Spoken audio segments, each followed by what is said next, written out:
রাসূল করিম সাল্লাল্লাহু আলাইহি ওয়াসাল্লামের জন্ম দিবস পালন করা হয় 12ই রবিউল আউয়াল। সিরাতে গ্রন্থে নবীর জীবনীতে নবীজি আসলে কোন তারিখে জন্মগ্রহণ করেছেন, কেউ বলেছে রবিউল আউয়াল মাসের 2 তারিখ, কেউ বলেছেন 8 তারিখ, কেউ বলেছেন 12 তারিখ, কেউ বলেছে রমজানের 2 তারিখ, কেউ বলেছে রবিউল আউয়াল মাস আসার আগের মাসের 10 দিন আগে, মানে সফর মাসে।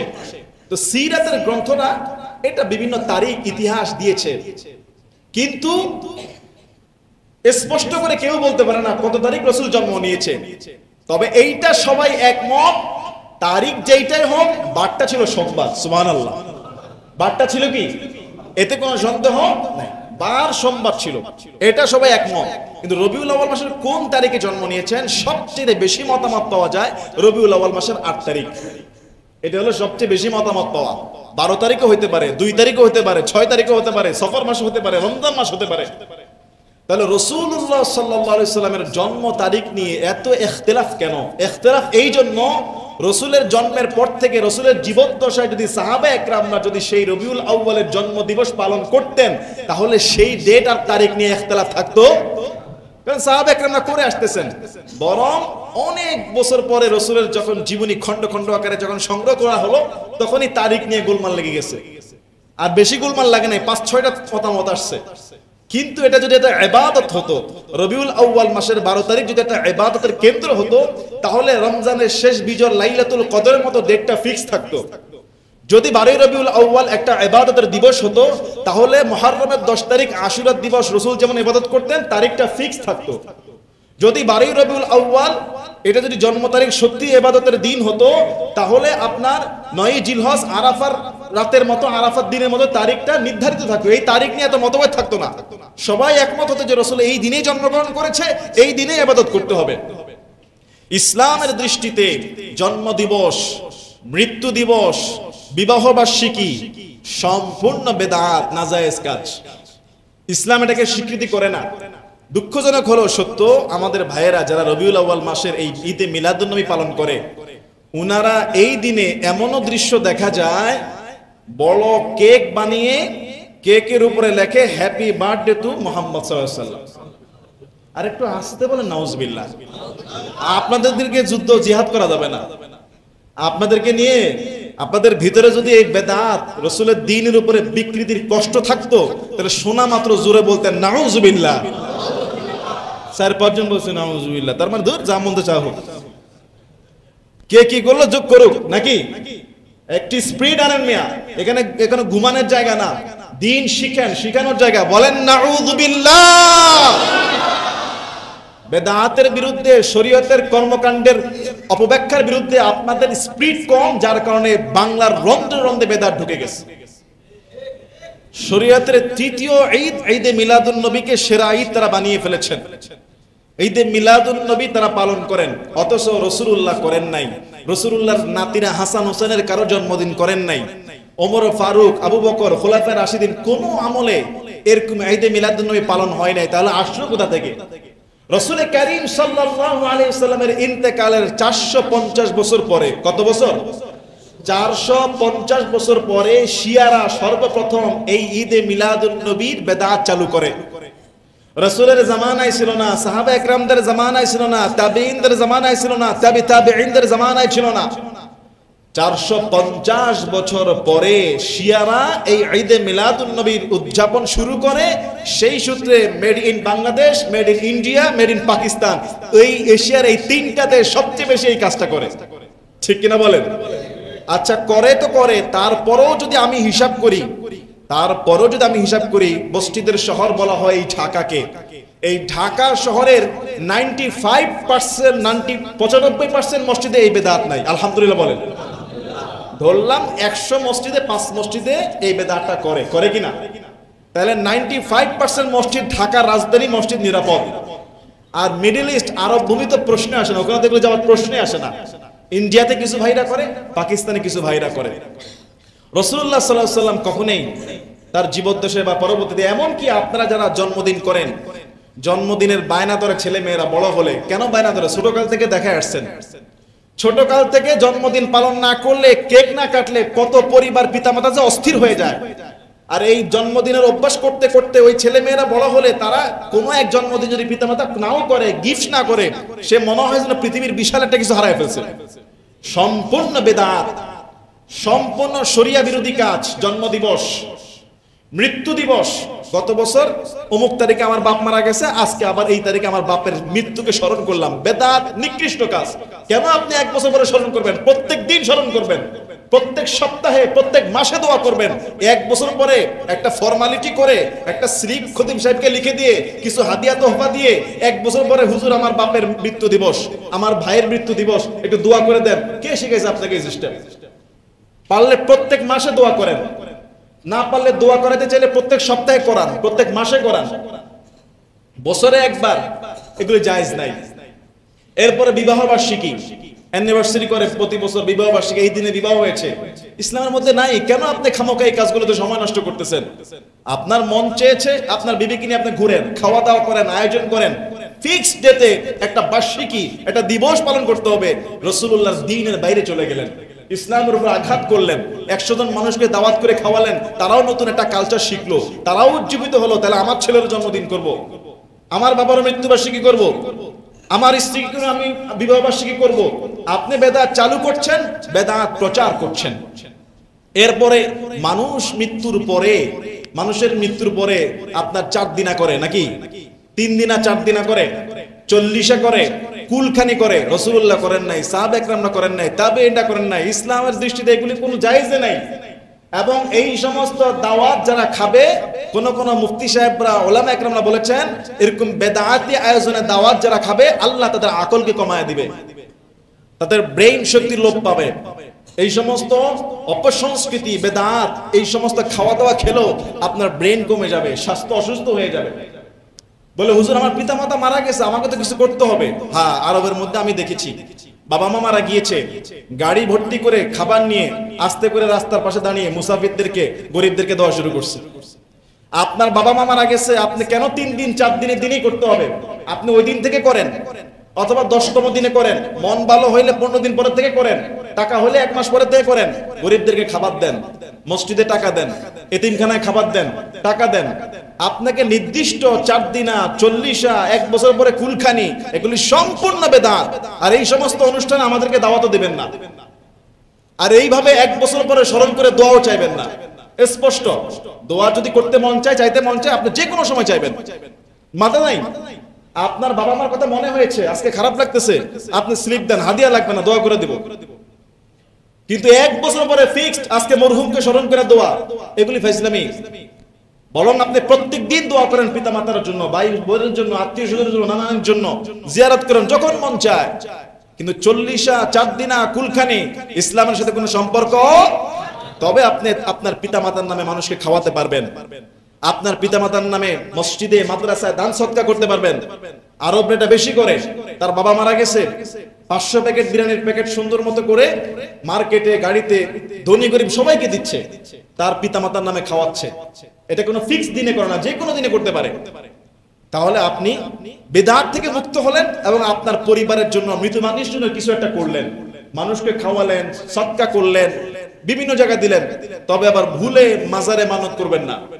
অনেকে মাজারে মান্নত করে, মাজারে, যে আমার যদি আল্লাহ তাআলা আমাকে একটা ছেলে দেয়, তাহলে আমি ইন্ডিয়াতে বা ভারতের মধ্যে যে মঈনুদ্দিন চিশতি রাহিমাহুল্লাহর মাজার আছে, ওইটা জিয়ারত করতে যাব এবং সেখানে 10,000 টাকা দিব।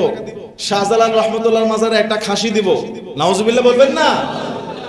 মাজার এইটা একটা কবর, এইখানে কোনো মান্নত করা, দান করা, সাদকা করা সম্পূর্ণ নিষেধ। হায় হায়, শাহালি এই 1 নম্বর যে মাজার, এখানে নাকি প্রতি মাসে বস্তায় বস্তায় টাকা উঠে। যেদিন দান বাক্স করে আমি একবার নিজের চোখে দেখছি, 3 বস্তা হয়েছে, আরো খুলতেছে। প্রত্যেকটা টাকা সে গুনাহের কাজে দান করলো। কথা বলে না? প্রত্যেকটা টাকা গুনাহের কাজে দান করলো। আমাদের সমাজে আরেকটা বেদাত আছে, যারা ঈদ মিলাদুন নবী করে, তাদের আরেকটা বেদাত বলে দেই।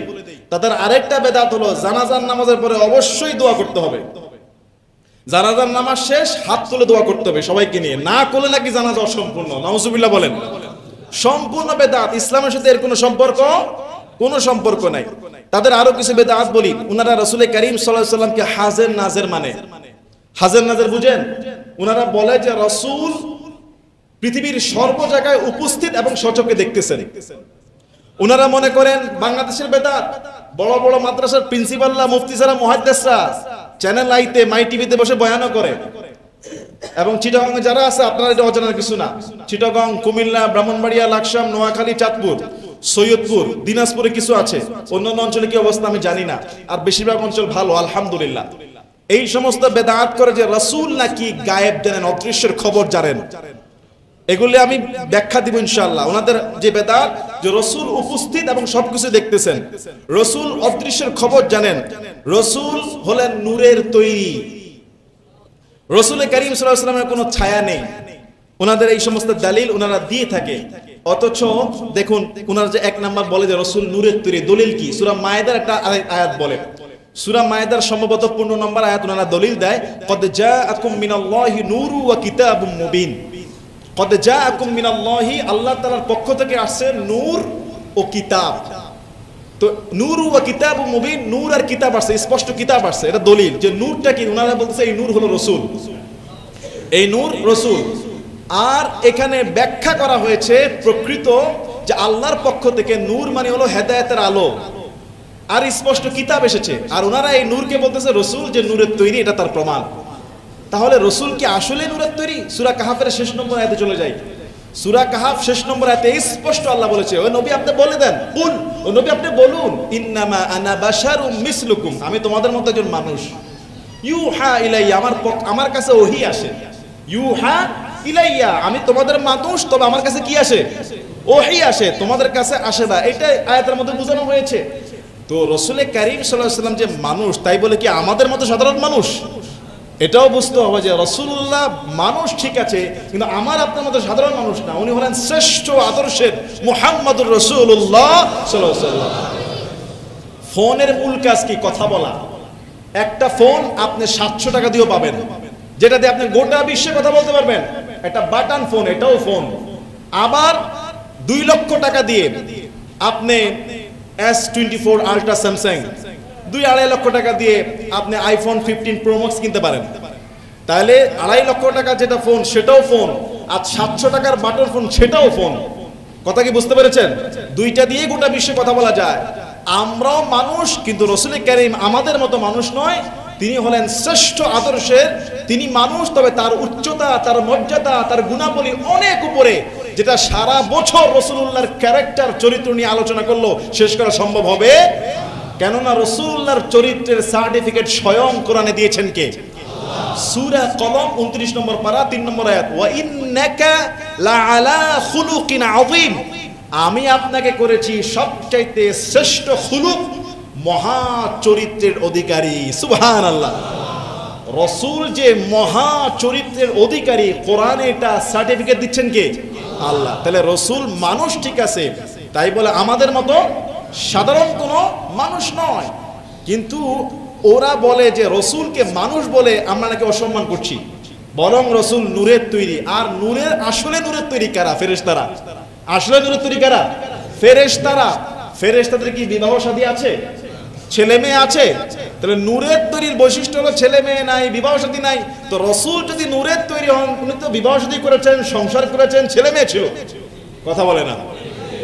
এখন মানুষ বলে আমরা আবার বলছেন যে রাসূলকে ছোট করা, খাটো করা বিষয়টা এমন না। বরং রাসূলের উদাহরণ তো দিলাম, সবাই মানুষ, কিন্তু মানুষের মধ্যে শ্রেষ্ঠ মানুষ যার সম্পর্কে কোরআন বলছে, ওয়া ইন্নাকা লাআলা খুলুকিন আযীম, আপনি মহা চরিত্রের অধিকারী, আপনার চরিত্র মহান। এই কোরআন তার সার্টিফিকেট দিচ্ছে। তাহলে মুহাম্মদুর রাসূলুল্লাহ সাল্লাল্লাহু আলাইহি ওয়াসাল্লাম, কোরআন বলছে, ওয়া মা আরসালনাকা ইল্লা রাহমাতাল লিল আলামিন, হে নবী, গোটা বিশ্ববাসীর জন্য আমি আপনাকে রহমত হিসেবে প্রেরণ করে দিয়েছি। সুবহানাল্লাহ। তাহলে রাসূলের প্রতি কি আমাদের কোনো সম্মানের কমতি আছে? কোনো কমতি নাই। রাসূলের তুলনা হয় না, রাসূলুল্লাহর তুলনা হয় না। তবে কোরআন হাদিস রাসূলের শানে যেটা বলছে সেটাই প্রযোজ্য। রাসূলকে আপনি নূর বানায়া ফেরেশতাদের কাতারে নিয়ে যাচ্ছেন, অথচ আল্লাহ তাআলা মানুষকে মর্যাদা আশরাফুল মাখলুকাত করেছেন, মানুষকে করেছেন সকল সৃষ্টির সেরা। আল্লাহর যত সৃষ্টি আছে সকল সৃষ্টির সেরা কারা? মানুষ। আর এই মানুষের মধ্যে আম্বিয়া একরাম যারা, নবী রাসূল যারা, তারা সবচেয়ে শ্রেষ্ঠ। আর আম্বিয়া একরামদের মধ্যে সাইয়্যিদুল মুরসালিন রাহমাতাল লিল আলামিন, নবীদের সরদার খাতামুন নবিয়্যিন মুহাম্মদুর রাসূলুল্লাহ সাল্লাল্লাহু আলাইহি ওয়াসাল্লাম। তো ওনারা গালি দেয় আমরা নাকি রসুলের দুশ্মন, রসুলের সম্মান বুঝি না। আরে বেটা, রসুলের সম্মান কোরআন হাদিস দিয়ে আমরা যেমনে বলি তার এক আনাও বলতে পারো না। খালি পালো দাঁড়ায় মিলাদ পড়তে আর 10 কেজি জিলাপি বিলাইতে। রসুলের শানে যে আয়াত, যে হাদিস, এগুলি বলো, মানুষ শিখবে, রসুলের প্রতি মহব্বত বাড়বে। কথা বলে না? আল্লাহ কোরআনে আমরা যে আয়াত আর হাদিস রসুলের শান মানে প্রেজেন্ট করি, এর একটাও বলে না, জানেও না। আসে শুধু রসুল গায়েব জানে, রসুল নূরের তৈরি, রসুল হাজের নাজের, হ্যাঁ, এই সমস্ত বেদাতি কর্মকাণ্ড ছড়িয়ে মানুষের ঈমানকে ধ্বংস করে দেয়। গত সপ্তাহে বলছিলাম তাগুত সম্পর্কে, মনে আছে? তাগুতের লিডার ছিল ঢাকার দেওয়ানবাগী। ওর নারায়ণগঞ্জ রাস্তাটা ভাঙছে মুসলমানরা। এই দেওয়ানবাগী ওই গ্রুপের লোক, ঈদে মিলাদুন্নবী পালন করার লোক। ঠিক আছে, বিভিন্ন দেওয়ালে লেখা আছে বিশ্ব আশেকে রাসূল সম্মেলন। উনি হলেন বিশ্ব আশেকে রাসূল সম্মেলন করতেন। উনি এই দেওয়ান, যারা ঈদে মিলাদুন্নবী যারা পালন করে ওই ক্যাটাগরির একজন হলো দেওয়ানবাগী। এই দেওয়ানবাগী বলেছে কি জানেন? যে রসুলের কন্যা ফাতেমাকে আল্লাহ আমার সঙ্গে বিবাহ দিছে। এই দেওয়ানবাগী বলেছে যে আমি কেন, আমার মুরিদ যারা এরাও আল্লাহকে দেখছে। তাহলে এরকম এগুলি তাগুত ছিল, তাগুত। মানুষকে আল্লাহর দিন থেকে বের করে নিজের দিকে দাবিত করতো, কিন্তু তাগুতের বিরুদ্ধে কোনো ব্যবস্থা আমরা নিতে পারি নাই। প্রকাশ্যে এইসব মতবাদ তারা প্রচার করেছে, প্রকাশ্যে এই ধরনের তারা করেছে, আয়োজন করেছে। তো রাসূলুল্লাহ সাল্লাল্লাহু আলাইহি ওয়াসাল্লামের যে কথাটা বলতেছিলাম, যে তারা বলছে ক্বাদ জাআকুম মিনাল্লাহি নূরুন ওয়া কিতাবুম মুবিন, রাসূল নূরের তৈরি। অথচ আমরা বলছি আল্লাহর রাসূল সাল্লাল্লাহু আলাইহি ওয়াসাল্লাম নূরের তৈরি নয়, তবে তিনি সাধারণ কোনো মানুষের মতো নয়, যার চরিত্রের সার্টিফিকেট আল্লাহ দিয়েছেন, যাকে বলেছেন রাহমাতাল লিল আলামিন, গোটা বিশ্বের জন্য রহমত, যার শানে আল্লাহ বলেছেন লাকাদ কানা লাকুম ফি রাসূলিল্লাহি উসওয়াতুন হাসানাহ। সবচাইতে শ্রেষ্ঠ আদর্শের নাম হলো রাসূলুল্লাহর আদর্শ। সূরা আহজাব 21 নম্বর পারা 19 নম্বর পৃষ্ঠা। লাকাদ কানা লাকুম ফি রাসূলিল্লাহি উসওয়াতুন হাসানাহ, তোমাদের জন্য সবচাইতে শ্রেষ্ঠ আদর্শ, জীবন বিধানের শ্রেষ্ঠ মডেল হলেন মুহাম্মদুর রাসূলুল্লাহ সাল্লাল্লাহু আলাইহি ওয়াসাল্লাম। রাসূলুল্লাহ সাল্লাল্লাহু আলাইহি ওয়াসাল্লামের সম্মান নিয়ে 30 নম্বর পারা সূরা নাসরাহ আল্লাহ বলেছেন ওয়া রাফা'না লাকা যিকরাক, হে নবী আমি আপনার জিকিরকে, আপনার মর্যাদাকে, আপনার সম্মানকে পৃথিবীতে উঁচু করে ধরলাম। সুবহানাল্লাহ। ওয়া রাফা'না লাকা যিকরাক, আপনার জিকির, আপনার আলোচনা, আপনার মর্যাদা উঁচু করে ধরেছি, উঁচু করে দিয়েছি। কেমন?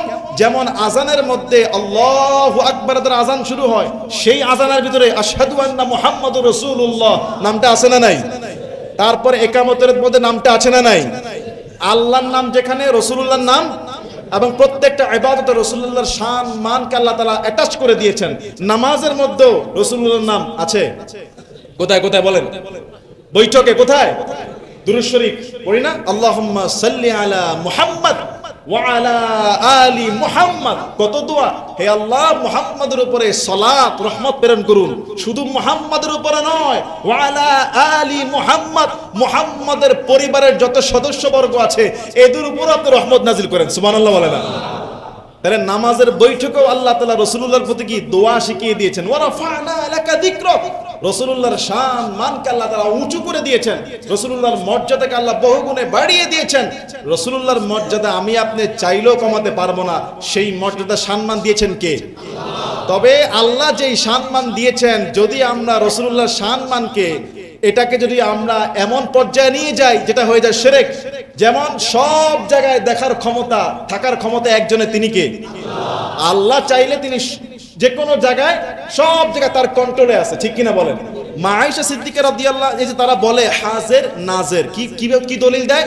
ইন্না আরসালনাকা শাহিদাও ওয়া মুবাশশিরাও ওয়া নাযীরা।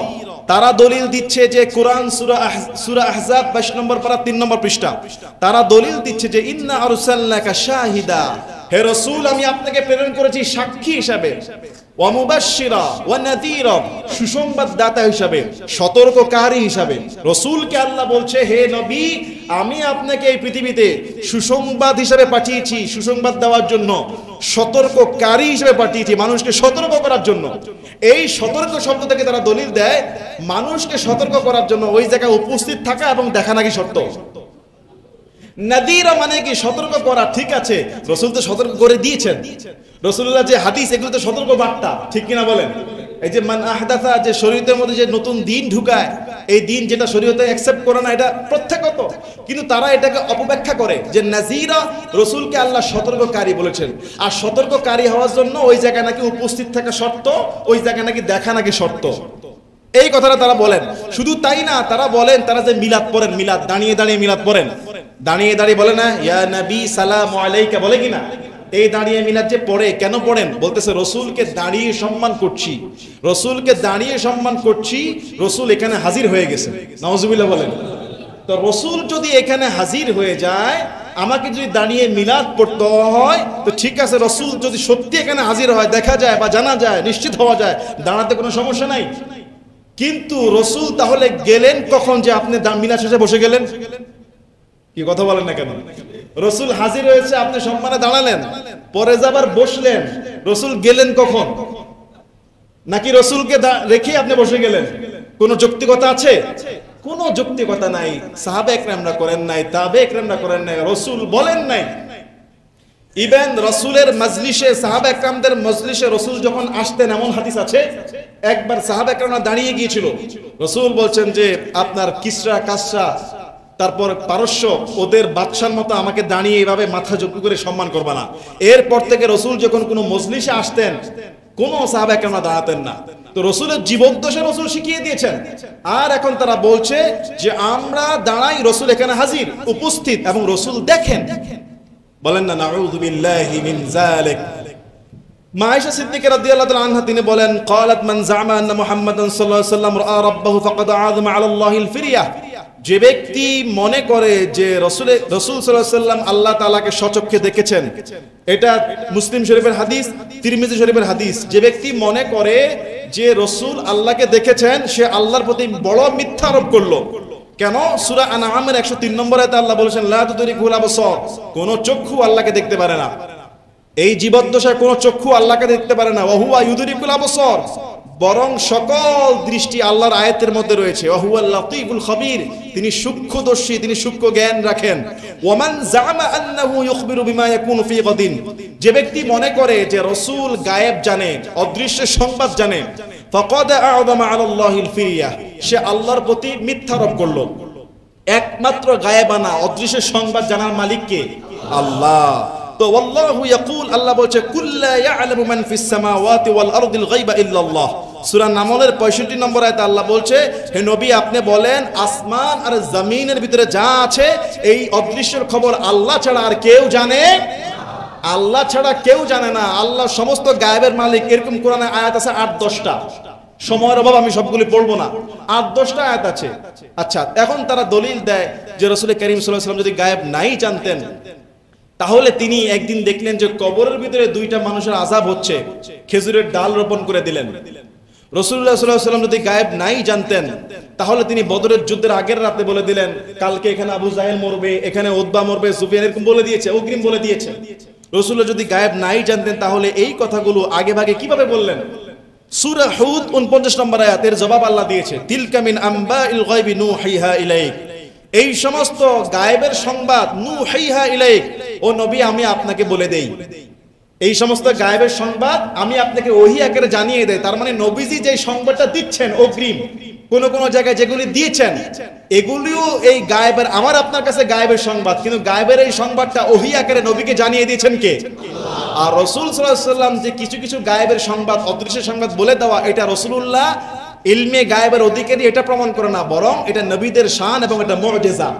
এটা নবীদের কি? মুজিজা। এটা নবীদেরকে আল্লাহ তাআলা মাঝে মধ্যে এরকম অনেক গায়েবের সংবাদ ফেরেশতাদের মাধ্যমে জানিয়ে দিতেন। আল্লাহ তাআলা সূরা হুদের 49 নম্বর আয়াতে স্পষ্ট করেছেন, মা কুনতা তা'লামুহা আনতা ওয়ালা কওমুকা মিন ক্বাবলি হাদা, এই যে গায়েবের সংবাদ আমি আপনাকে জানালাম, এই যে গায়েবের সংবাদ ওহী আকারে জানালাম, এটা আপনিও জানতেন না, আপনার কওমও জানতো না, আগে কেউ জানতো না।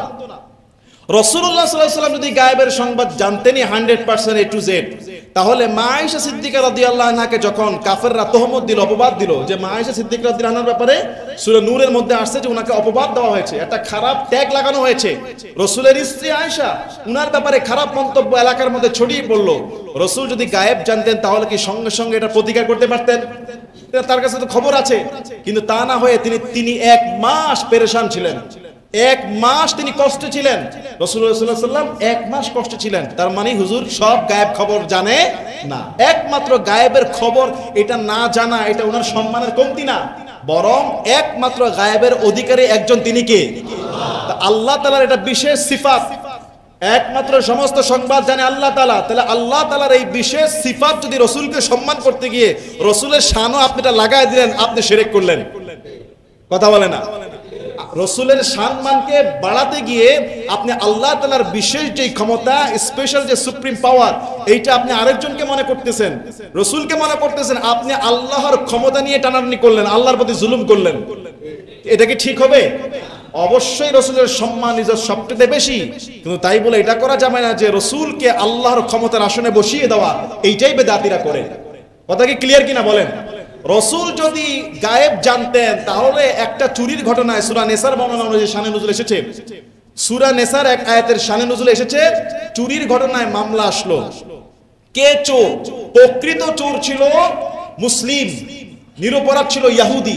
কিন্তু রাসূল বিচার শুনে বুঝলেন যে ইহুদিটা দোষী, ইহুদির ঘরে মাল পাওয়া গেছে। রাসূল বললেন এই ইহুদির হাত কেটে দাও। বিচার ফয়সালা অনুযায়ী, প্রমাণ অনুযায়ী ইহুদির হাত কেটে দেওয়ার হুজুর নির্দেশ দিলেন। আসলে দোষী ছিল কে? মুসলিম লোকটা। আল্লাহ তাআলা সঙ্গে সঙ্গে আয়াত নাযিল করছে, ইয়া রাসূলুল্লাহ, হুজুর আপনি কোরআন হাদিস অনুযায়ী সঠিক ফয়সালা করেন, এই ইহুদি কিন্তু নিরপরাধ, তার হাত কাটা যাবে না, অপরাধী হলো ওই মুসলিমটা। রাসূল সঙ্গে সঙ্গে এই আয়াত নাযিল হওয়ার পরে আবার বিচার পরিবর্তন করলেন। আল্লাহর রাসূলকে আল্লাহ জানিয়ে দিলেন যে বিচারটা এইভাবে হবে, ওইটা হয় নাই। তখন তিনি সেই মুসলিম প্রকৃত অপরাধী যে তার হাত কাটার নির্দেশ দিলেন। রাসূল যদি গায়েব জানতেন আসল চুরি কে, এটা যদি এই সংবাদ তার কাছে থাকতো, তাহলে তিনি ইহুদির বিরুদ্ধে রায় দিতেন না, ওই মুসলিমের বিপক্ষেই রায় দিতেন, ওই মুসলিমকে শাস্তি দিতেন। কথা বলেন ঠিক কিনা? আল্লাহ তাআলা আয়াত নাযিল করা লাগতো না। তার মানে বোঝা গেল যারা ঈদে মিলাদুন্নবী পালন করে, যারা রাসূলকে গায়েব মনে করে, যারা রাসূলকে নূর মনে করে, প্রত্যেকটা একবারে প্রত্যেকটাই ভ্রান্ত। প্রত্যেকটা কি? একটার সঙ্গে আরেকটার কোনো মিল নাই। এবং তারা এটাও বলে রাসূলুল্লাহর নাকি ছায়া ছিল না। রাসূলুল্লাহ যখন হাঁটতেন তিনার নাকি ছায়া ছিল না। হাদিসের মধ্যে স্পষ্ট আসছে রাসূলের একজন স্ত্রী, রাসূলের একজন স্ত্রী তার বাসায় রাসূল 1 মাস যায় নাই কোনো এক কারণে, মনোমালিন্যতার কারণে। ওই স্ত্রী বলতেছে, হাদিসের মধ্যে আসছে যে আমি 1 মাস পরে দেখলাম যে তিনি আমার ঘরের দিকে আসতেছে, আমি তার ছায়া দেখতে পেলাম। আমি তার ছায়া দেখতে পাচ্ছি যে তিনি আমার ঘরের দিকে আসতেছেন, তার ছায়া আমি দেখতে পেলাম। এরকম উদ্ভট রাসূলুল্লাহর শানে, রাসূলুল্লাহর মানে বিভিন্ন কথা ঢুকিয়ে দিয়েছে। আর রাসূল বলছেন ওয়া শাররুল উমুরি মুহদাসাতুহা ওয়া কুল্লু বিদআতিন দালালা ওয়া কুল্লু দালালাতিন ফিন্নার। দ্বীনের মধ্যে এই সমস্ত নব আবিষ্কার যারা করে, এগুলি সব নিকৃষ্ট কাজ, এগুলি সব ভ্রষ্টতার কাজ, এগুলি সব জাহান্নামীদের কাজ। রাসূল করিম সাল্লাল্লাহু আলাইহি ওয়াসাল্লাম তিনি বলেছেন লা তাজআলু বুয়ুতুকুম কুবুরান, তোমরা ঘরকে কবর বানিও না। এই হাদিসের এই লাইনটার মধ্যে কি বোঝাচ্ছে? যে ঘরকে কবরস্থান বানিও না, মানে ঘরের মধ্যে কিছু সুন্নত নামাজ পড়ো, নফল নামাজ পড়বা, ঘরের মধ্যে কিছু নামাজ পড়বা। রাসূল সুন্নত নামাজ ঘরে পড়তেন, ফরজ মসজিদে পড়তেন। কেন? ঘরের মধ্যে যেন কিছু নামাজ চলে, তাহলে ঘরটা কি ইবাদতের মধ্যে জিন্দা থাকবে। এই ঘরে যদি আপনি কোনো নামাজ না পড়েন তাহলে এই ঘরটা কবর হয়ে যাবে। ওয়ালা তাজআলু কবরি ঈদান, খবরদার তোমরা আমার কবরকে উৎসবের ঈদ বানায়ও না, আমার কবরকে উৎসবের কেন্দ্রবিন্দু বানায়ও না। মানে আমার জন্ম দিবসে, আমার মৃত্যু দিবসে আমার কবরের মধ্যে এসে একবারে সমাবেশ করে উৎসব করা, যেটা বাংলাদেশে মাজার কেন্দ্রিক ওরস করে, ওরস করে কিনা বলেন? ওটাকে বলে কি? ওরস। মাজার কেন্দ্রিক ওরস করে। কিছু মাজার ভাঙচুর চলতেছে নাকি? কিছু মাজার ভাঙচুর চলছে। রাসূল বলছে কোন কবরকে তোমরা কবরের উপর মসজিদ বানাবা না, কবরের উপর বসবা না, কবরকে চুনকালি করবা না, গম্বুজ বানাবা না, কবরকে নামাজের সেজদার জায়গা বানাবা না। যারা কবরকে নামাজের জায়গা বানায়, যারা কবরে সেজদা দেয়, মাজারে সেজদা দেয়, সম্পূর্ণ শিরক। তাদের প্রতি আল্লাহ রাসূলের লানত, আল্লাহর লানত। ঠিক কিনা বলেন? বাংলাদেশে অসংখ্য মাজার আছে, গাজার আসর বসে। কথা বলে না? বাংলাদেশে অসংখ্য মাজার আসে, কিসের আসর বসে? গাজার আসর বসে। নারী পুরুষ একত্রে সেখানে অবস্থান করে, মিলাদ কিয়াম সিন্নি বিতরণ হয়, মাজারকে চুম্বন করে, মাজারকে ধরে, মাজারে রুকু করে, মাজারকে সিজদা করে, সম্পূর্ণ শিরক। আল্লাহকে বাদ দিয়ে ওই লোকটার ঈমান পুরা বরবাদ হয়ে গেছে। ওই লোকটার ইমান পুরো কি হয়ে গিয়েছে। বেশি দূর যাওয়া লাগবে না, এই যে এখানে শাহ আলী 1 নম্বর, বৃহস্পতিবার রাতে গেলে দেখবেন, আমি শুনেছি, আমি যাই নাই, বৃহস্পতিবার রাতে গেলে দেখবেন আশেপাশে আর শাহ আলী মাজারের চতুর্দিকে কিসের দোকান, তাবিজ। হ্যাঁ, কত রকমের তাবিজ এখানে পাওয়া যায়। তাবিজ লিখা থেকে শুরু করে তাবিজের, আমার মনে হয় সারা বাংলাদেশের এই মাজারগুলো হলো শিরকের হেডকোয়ার্টার।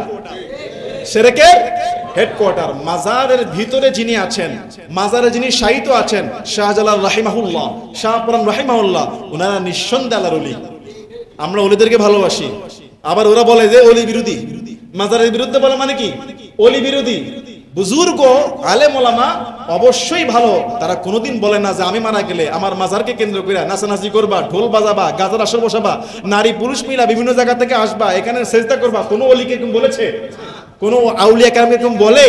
আলা ইন্না আউলিয়া আল্লাহ, জেনে রাখো যারা আল্লাহর বন্ধু, যারা ওলি, লা খাউফুন আলাইহিম ওয়ালা হুম ইয়াহজানুন, ওলিদের ভয় নাই, ওলিদের টেনশন নাই। এটা কার কথা? আমরা ওলি ভক্ত, ওলিকে ভালোবাসি, বরং ওলি কেন্দ্রিক আল্লাহ বিরোধী, রাসূল বিরোধী যে কাজ হয় সেটার বিরোধী। কথা বুঝেন নাই? তারা কিন্তু আপনাকে উল্টা বুঝাবে, এই মাজার বিরোধী, ওলি বিরোধী। মাজার বিরোধী একটা, আর ওলি বিরোধী আর একটা। ওই সমস্ত মাজারের বিরোধিতা করি যেই সমস্ত মাজার এমন ভাবে ডেকোরেশন করা হয় যেখানে সেজদা দেওয়ার মতো নামাজের জায়গা বানায়। মাজারে কোনো নামাজ কবুল হবে না। ইভেন অনেক জায়গা আছে মাজার কেন্দ্রিক মসজিদ তৈরি হয়, হয় কিনা? হয় কিনা? মাজারের উপরে গিলাপ দেওয়া, মাজারের উপর আপনার কি ফুল দেওয়া, মাজারের উপরে আপনার আগরবাতি ছড়ানো, মাজারের উপরে লাইটিং করা, সম্পূর্ণ বেদাত। এখানে অর্থায়ন করা, উরুশ কেন্দ্রিক গরু সাজায়া নিয়ে যাওয়া, সম্পূর্ণ বেদাত, হারাম, শিরক। রাসূলুল্লাহর দিলে আঘাত করলেন, আল্লাহর রাসূলের সুন্নাহকে টুকরা টুকরা করে ফেললেন। 63 বছরের জিন্দেগিতে, 40 বছর থেকে 23 বছরের জীবনীতে এত কষ্ট করে রাসূল যেই দ্বীনকে কায়েম করলেন, উহুদের ময়দানে দান মোবারক ভেঙে গেল রাসূলুল্লাহ, রক্তে শরীর জর্জরিত হয়ে গেল, শত শত সাহাবা একরাম শাহাদাত বরণ করলেন। রাসূলুল্লাহর সাহাবারা রাসূলুল্লাহর দামবাদ মোবারকের রক্তের বিনিময়ে, জীবনের বিনিময়ে যেই জমিনের মধ্যে আল্লাহর দ্বীনকে প্রতিষ্ঠা করা হলো, সেই দ্বীনকে আপনি ভক্তির নামে, রাসূলুল্লাহর ভালোবাসার নামে আপনি শিরক ছড়িয়ে দিলেন, আল্লাহর রাসূলের দ্বীনের উপর আঘাত করলেন। ঠিক কিনা বলেন? বেদাত সম্পর্কে তো অনেক আলোচনা ছিল, বলবো ইনশাআল্লাহ, সময় অনেক বেশি হয়ে যাচ্ছে। আর একটু কথা বলি, হাদিসের মধ্যে স্পষ্ট রয়েছে যারা শরীয়তের মধ্যে এরকম নতুন নতুন আবিষ্কার করবে, রাসূল বলেছেন কিয়ামতের ময়দানে আমি মানুষকে হাউজে কাউসারের পানি পান করাবো। মুসলিম শরীফের হাদিস 4243 নম্বর হাদিস, রাসূল উম্মতকে হাউজে কাউসারের পানি পান করাবে। একদল উম্মত আসবে, তাদেরকে দূর করে দেওয়া হবে। রাসূল বললেন এদেরকে কেন পানি দিতে দিচ্ছ না? সাহাবা একরামরা বললেন হুজুর আপনি জানেন না আপনার ইন্তেকালের পরে এই উম্মতরা আপনার দ্বীনের নামে নতুন নতুন জিনিস আবিষ্কার করে ফেলেছে। অর্থাৎ যারা রাসূলুল্লাহর ভালোবাসার নামে বেদাত কায়েম করছেন, সেদিন রাসূলুল্লাহ বলবে সহকান দূর হয়ে যা, তোকে আজকে হাউজে পাউজে কার পানি খাওয়াবো না। আমার দ্বীনকে নষ্ট করেছিস, আমার ইসলামকে বিকৃত করেছিস, ভালোবাসার নামে মানুষকে ভণ্ডামি করেছিস। কথা বলেন ঠিক কিনা? হাদিসের মধ্যে স্পষ্ট আছে যে ব্যক্তি বেদাতকারীকে আশ্রয় দেয় তার প্রতি আল্লাহর লানত। বেদাতে অংশগ্রহণ করা, বেদাতকে অর্থায়ন করা, বেদাতকে সুযোগ দেওয়া, বেদাতিকে আশ্রয় দেওয়া আল্লাহ রাসূলের লানত। এবং কি আল বিদআতু হাব্বু ইলাল ইবলিস, ইবলিস বেদাতকে ভালোবাসে। মিনাল মাসিয়াতি ফা ইন্নাল মাসিয়াতি তাবু মিনহা ওয়াল বিদআতু লা ইতাবু মিনহা, কবিরা গুনাহ করার চেয়েও যে ব্যক্তি বেদাত করে ইবলিস তাকে ভালোবাসে। কেননা কবিরা গুনাহ যে করে সে জানে এটা আমি গুনাহ করছি, পরবর্তী সে তওবা করতে পারে। কিন্তু যে ব্যক্তি বেদাত করে এটা তো ইসলামের কাজ মনে করে, সে তো তওবা করার সুযোগ নাই। এই জন্য তাবরানীতে স্পষ্ট বলা হয়েছে যারা বেদাতের সাথে সম্পর্ক করে, যারা বেদাতি কাজ করে, শরিয়ার বিরুদ্ধে, শরিয়ার বাইরে গিয়ে নতুন দ্বীন প্রচার করে, এই দ্বীনকে মেনে চলে, বেদাতীদের তাওবা কবুল হওয়ার কোনো সম্ভাবনা, তাওবা কবুল হওয়ার কোনো সম্ভাবনা। তাহলে আমরা মাজার জিয়ারত করব। কি করব? আমরা যে কোনো কবরে দাঁড়িয়ে, অলিদের কবরের পাশ দিয়ে যদি যাই, তাহলে ওই অলিদের কবরে আমরা দাঁড়িয়ে, আমি নিজে আলহামদুলিল্লাহ সিলেট যখন মাহফিলে যাই, শাহজালাল রাহিমাহুল্লাহর মাজার জিয়ারত করি, সালাম দেওয়া হয়, সূরা ফাতিহা তেলাওয়াত করা হয়, ইখলাস পড়া হয় এবং দোয়া করা হয় আল্লাহ এই ওলিরকে জান্নাতের উচ্চ মাকাম দান করেন।